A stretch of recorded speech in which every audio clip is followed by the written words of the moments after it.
Ano ang mga maling paniniwala ng tao patungkol kay Jesus? Para sa mga Luciferian, si Jesus raw at si Lucifer ay iisa dahil parehas silang tinutukoy sa Biblia na morning star o kaya leon.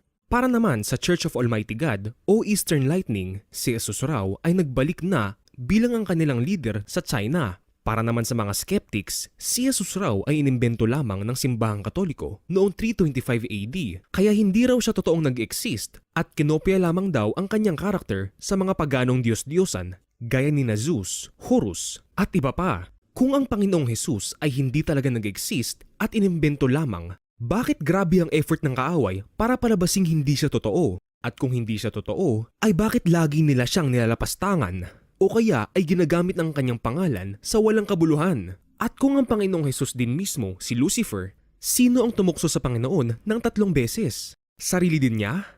Totoong si Lucifer ay tinawag na morning star sa Biblia, ngunit ang Panginoong Jesus ay ang bright morning star, ang liwanag ng sanlibutan. Totoo ding si Lucifer ay inihalin tulad sa isang leon, ngunit ang Panginoong Jesus ay ang leon from the tribe of Judah. At huwag po kayong maniniwala sa mga kultong nagsasabing nagbalik na ang ating Panginoon dahil ang Panginoong Hesus po ay magbabalik mula sa langit at makikita po ito ng lahat gaya ng isang kidlat na gumuguhit mula sa silangan hanggang sa kanluran.